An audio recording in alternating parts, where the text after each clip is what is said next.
4 రోజుల నుంచి మా మమ్మీ వాళ్ళ ఊర్లో చెరువు చూడాలనుకుంటున్నాము. అయితే ఇప్పుడు కుదిరింది మాకు. సో ఎంత బాగుందో ఇది. మీకు చాలా పెద్దగా ఉంది, మీకు కూడా చూపిస్తా బ్యాక్ కెమెరా పెట్టి. ఇది అలుగు పడుతుంది కదా, చెరువు నిండిన తర్వాత అలుగు పడుతుంది కదా, అలుగు పడిన వాటర్ మొత్తం ఇటు వెళ్తుంది అనమాట. ఇక్కడ నుంచి వెళ్ళి ఇంకా అట్లా వాగులోకి వెళ్ళి కాలంలోకి వెళ్ళి ఇంకా పొలానికి వెళ్తాయి. ఎవరి పొలాలకి నీళ్ళు వెళ్తాయి అనమాట, అందరి పొలాలకి. ఇంక ఇక్కడ చెరువు చూసినట్టయితే ఇదే అనమాట మా ఊరు చెరువు. ఇది వంగవీడికి మా ఊరికి కలిపి ఉంటుంది ఈ చెరువు వచ్చేసి. అంటే వాళ్ళకి సంబంధించిన పొలాలకి మాకు సంబంధించిన పొలాలన్నిటికీ ఈ చెరువులో నుంచే నీళ్ళు అయితే వస్తాయి.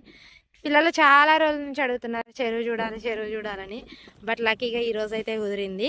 ఇంకా మీకు కూడా చూపించాలని అనుకున్నాం అనమాట. చూడండి ఎంత బాగుంటుందో. ఇదంతా చిన్నప్పటి నుంచి నేను తిరిగిన ప్లేసే ఈ చెరువు. ఇదంతా నాకు కొత్త ఏం కాదు, పిల్లలకి కొత్త. ఇక వాళ్ళు హ్యాపీగా ఫీల్ అవుతారు అన్నట్టు తీసుకుని మొత్తం హ్యాపీగా ఉన్నారా? చాలా చాలా. మరి మధ్యలో మా పండు అయితే ఎందుకు హ్యాపీగా లేడనిపిస్తుంది, చూద్దాం మరి. హ్యాపీగానే ఉన్నా. మధ్యలో అవేంటివి? ఆ మధ్యలో ఏందో కావాలంటే మా ఓడి ఇప్పుడు వదిలిపెడితే మధ్యలో కూడా పోయేటట్టున్నాడు.